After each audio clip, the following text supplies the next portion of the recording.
अस्सलाम वालेकुम दोस्तों, welcome to my channel guys. तो क्या हाल है आप सबकी? आई होप सब ठीक ही होंगे गाइस। तो गाइस आज हम लोग बात करने वाले हैं सर्विसिंग कंपनीज के बारे में। कैसे सर्विसिंग कंपनीज जो है वो ट्रिलियंस ऑफ डॉलर्स की मार्केट कैपिटलाइजेशन टच कर चुकी है। लाइक अगर मैं टीसीएस की बात करूं, टाटा कंसल्टेंसी सर्विसेज की, उसकी जो मार्केट कैपिटलाइजेशन है वो 200 बिलियन डॉलर्स की है और उसकी जो रिवेन्यू है वो भी 25 बिलियन डॉलर्स हो चुकी है। बेसिकली वो एक आईटी सर्विसिंग कंपनी है, ना कि सिर्फ टीसीएस। ऐसे बहुत सारी कंपनीज है। अगर मैं सिर्फ इंडियन कंपनीज की बात करूं तो उसमें विप्रो भी है, उसमें इन्फोसिस भी है, उसमें एचसीएल भी है, उसमें टीसीएस भी है। एंड ऐसी बहुत सारी आईटी सर्विसिंग कंपनीज है। सिर्फ इंडियन कंपनीज की बात कर रहा हूं मैं। और अगर बाहर देश में देखा जाए, मतलब अमेरिकन कंपनीज में देखा जाए, तो Accenture is the world's largest IT company servicing agency. So guys हम लोग ये पूरे पॉइंट ऑफ व्यू कवर करेंगे और मैं आपको सिखाऊंगा कि आईटी सर्विसिंग कंपनीज या फिर सर्विसिंग कंपनीज में कौन कौन से कैरेक्टरिस्टिक्स इन्वॉल्व होते हैं। सो गाइस वीडियो को एंड तक देखना। ओके, सो इंट्रो। अहमद भाई अहमद रवाया शेर है सोल अहमद रवाया। सो गाइस अब हम लोग बात करेंगे कैरेक्टरिस्टिक्स ऑफ सर्विसेज के बारे में। ये बहुत ही ज्यादा इंपॉर्टेंट साबित होती है जब भी आप कोई सर्विसिंग एजेंसी या सर्विसिंग फर्म या सर्विसिंग ऑर्गेनाइजेशन आप चलाते हो। तो फर्स्ट पॉइंट है इंटेंजिबिलिटी, सेकंड है पेरिशेबिलिटी, थर्ड है इनसेपरेबिलिटी, फोर्थ है हेटेरोजेनिटी, फिफ्थ है ओनरशिप, सिक्स्थ है साइमल्टेनिटी, 7 है क्वालिटी मेजरमेंट एंड 8 पॉइंट है nature of demand.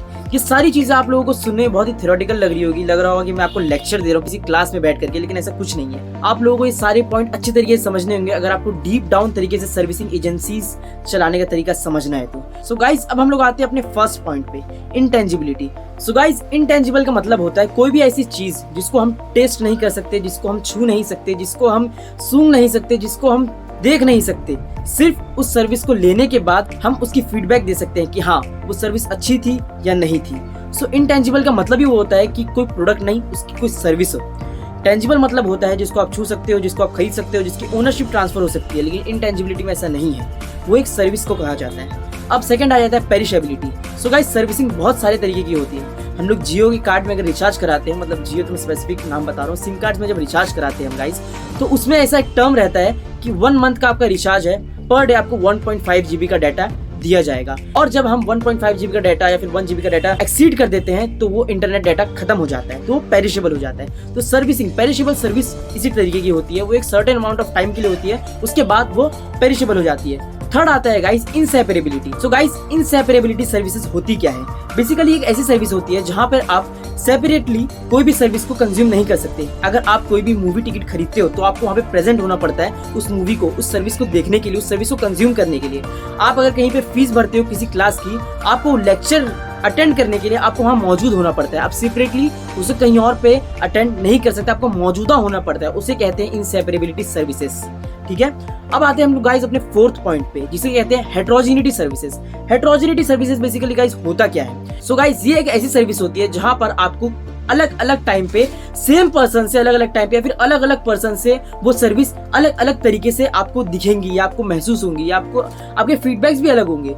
As for example guys अगर मैं लेक्चर दे रहा हूँ तो जरूरी नहीं कि मैं सेम लेक्चर सेम वर्ड के साथ सेम पॉज के साथ लाइक टेप रिकॉर्डर की तरह अगली बार भी वैसे ही बताऊं। मेरे एग्जांपल्स कुछ अलग हो सकते हैं, मेरे पॉजेस अलग हो सकते हैं, मेरी जो बोलने की क्षमता है वो ज्यादा तेज हो सकती है, ज्यादा स्लो हो सकती है। एज फॉर एग्जाम्पल अगर मैं शेफ हूँ और मैं कोई खाना बना रहा हूँ तो ऐसा जरूरी नहीं कि मैं अगली बार भी सेम तरीके का या फिर सेम स्वाद का मैं खाना बनाऊं। ज्यादा अच्छा भी हो सकता है, ज्यादा फीका भी हो सकता है। इसे कहते हैं हेटेरोजेनिटी सर्विसेज। सो गाइस अब हम लोग आते हैं अपने फिफ्थ पॉइंट पे, जिसका नाम है ओनरशिप। ओनरशिप क्या होता है गाइस? बेसिकली सर्विसेज में ओनरशिप ट्रांसफर नहीं की जा सकती।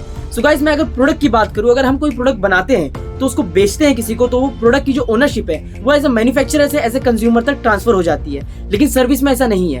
अगर मैं कोई लेक्चर क्रिएट कर रहा हूँ, मतलब मान के चलो अगर मैं वीडियो लेक्चर बना रहा हूँ इस तरीके का और मैं आप लोगों को दिखा रहा हूँ, तो आप मेरे कंज्यूमर्स हैं, मेरे सर्विस को कंज्यूम कर रहे हैं, लेकिन मेरी सर्विस को आप लोग ओन नहीं कर रहे हैं। सो इसे कहते हैं ownership of services. Ownership can not be transfer in services. अब आते हैं हम लोग गाइस अपने सिक्स्थ पॉइंट पे, जिसका नाम है साइमल्टेनिटी सर्विसेज।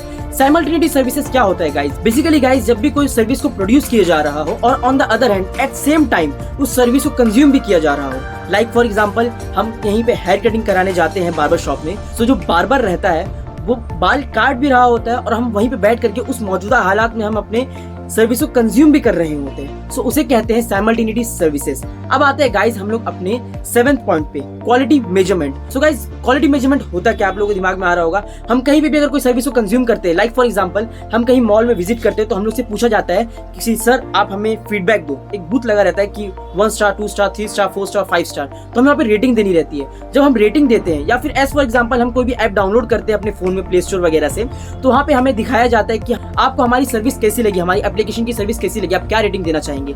अगर हम 5 स्टार रेटिंग देते हैं तो कमेंट मांगते हैं, और अगर हम 2 स्टार रेटिंग देते हैं या 1 स्टार रेटिंग देते हैं तब भी वो कमेंट मांगते हैं कि सर आप ऐसे नाखुश क्यों हैं, आप मुझे बताइए जरा।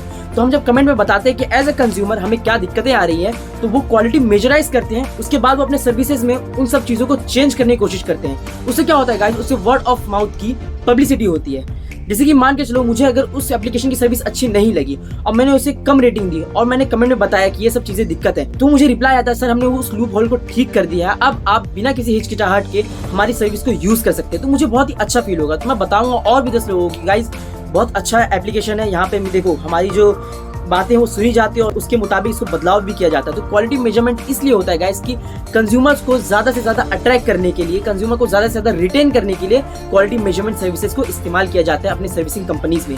अब आते हैं गाइस हम लोग अपने लास्ट पॉइंट पे, जिसका नाम है nature of demand. Nature of demand होता क्या है गाइस, बेसिकली जब भी कोई सीजन आता है किसी भी चीज का, like for example in India अलग अलग फ्रूट्स के अलग अलग सीजन होते हैं। जैसे कि आम जो होता है मैंगो, उसकी सीजन जो है वो समर में आता है, और जो लाइक बहुत सारी चीजें मुझे अभी याद नहीं आ रहा है, अंगूर ग्रेप्स जो होते हैं वो ठंडी में आते हैं। सो इसी तरह बहुत सारी चीजें जो सीजन वाइज यूज होती है। उसी तरह गाइस ई सेलर्स जो होते हैं, ई कॉमर्स प्लेटफॉर्म्स जो होते हैं like Flipkart, Amazon, Myntra and all, ये सब भारी भारी डिस्काउंट देते हैं फेस्टिव सीजन्स में, like big billion days, like Christmas days sales and all वगैरह। उसमें 50% ऑफ, 60% ऑफ, 80% ऑफ दिया जाता है। तो नेचर ऑफ डिमांड, वहाँ पे डिमांड ज्यादा से ज्यादा क्रिएट होती है गाइस। वहाँ पे मैं एक और एग्जांपल देना चाहूंगा। जैसे कि हम कॉलेज में एडमिशन कराने जाते हैं तो हमें बताया जाता है कि आपका जो डिपार्टमेंट, आपका जो कोर्स है, उसकी मैक्सिमम सीट जो है वो 50 सीट्स हैं और वो बहुत जल्द बुक होने वाली है। सो वहाँ पे स्कार्सिटी क्रिएट की जाती है। जल्द से जल्द अगर आप अपनी सीट को परचेस नहीं करेंगे तो वो सीट जो है वो किसी और को एलोकेट हो जाएगी, तो आप इस साल बाहर हो सकते हैं। तो स्कार्सिटी क्रिएट की जाती है, वो नेचर ऑफ डिमांड क्रिएट किया जाता है जल्द से जल्द उस सर्विस को कंज्यूम करवाने के लिए। सो गाइस ये 8 पॉइंट को इंक्लूड किया जाता है जब भी आप कोई सर्विसिंग एजेंसी चला रहे हो। तो अब हम लोग बात करेंगे कैसे इतनी सारी बड़ी बड़ी कंपनीज जो है, सर्विसिंग कंपनीज, वो ट्रिलियन ऑफ डॉलर्स का मार्केट कैपिटलाइजेशन टच कैसे कर चुकी है। सो फर्स्ट हम लोग आते हैं TCS कंपनी पे, Tata consultancy services. So guys इसका जो मार्केट कैपिटलाइजेशन है वो 14 लाख करोड़ रुपए का है। कैसे? सो बेसिकली गाइस ये एक IT सर्विस देता है अपने कंज्यूमर्स को, अपने क्लाइंट्स को। बहुत सारी ऐसी कंपनीज जो है वो TCS की सर्विसेज लेती है अपनी ब्रांड की सर्विसेज को आगे बढ़ाने के लिए। और गाइस हाल ही में in the year of 2020 Dell ने $90 बिलियन का रिवेन्यू जनरेट कर दिया giving IT services globally in the world. Guys as a marketing student आप लोगों को भी दिमाग में आ रहा होगा कि हम भी खुद की एक IT सर्विसिंग एजेंसी स्टार्ट करें, लेकिन ऐसा जरूरी नहीं कि आप भी सिर्फ IT सेक्टर पे जाओ। बहुत सारी ऐसी एजेंसीज है जो अपनी टेलीकॉम इंडस्ट्रीज की सर्विसेज बेच करके करोड़ों जनरेट कर रही है। बहुत सारी ऐसी एजेंसीज है जो सिर्फ मार्केटिंग सर्विसेज को देकर करोड़ों जनरेट कर रही है। बहुत सारी ऐसी एजेंसीज है जो सिर्फ अपने फाइनेंशियल टेक्नोलॉजी सर्विसेज को देकर के करोड़ों जनरेट कर रही है।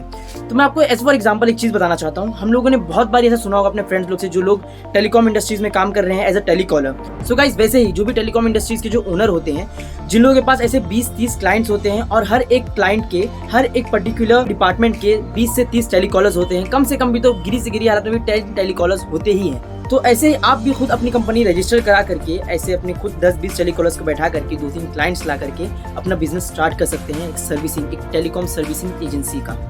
आपको बस ये फोकस करना होगा कि आप कैसे अपने हाई पेइंग क्लाइंट्स को अपनी सर्विसेज की तरफ आकर्षित कर सकते हैं। That's it. So guys मैं आशा करता हूँ आज की इस वीडियो में आपने बहुत सारी ऐसी इन्फॉर्मेटिव चीजें सीखी होंगी। So if you guys did then don't forget to like, share and comment on this video and subscribe to my channel guys. Okay? ऐसी more informative videos के लिए आप इस चैनल को सब्सक्राइब कर दीजिए एंड अपने दोस्तों और अपने टीचर्स और अपने क्लासमेट्स के साथ इसे शेयर भी कर दीजिए ताकि उन लोगों भी इन सब इन्फॉर्मेटिव चीज़ों के बारे में सुन सके और समझ सके। और खुदा हाफिज़, फी अमानिल्लाह, शब्बा खैर, दुआ में याद रखना। चलो चलते हैं। And one last thing guys, मेरा एक और चैनल है अंसारी की ब्लॉग्स, जहाँ पे मैं अपने लाइफ स्टाइल ब्लॉगिंग अपलोड करता हूँ with memes and funny videos के साथ। सो उस चैनल को भी जाके एक्सप्लोर कर लो और उसे भी सब्सक्राइब कर दो। ओके चलो चलते हैं।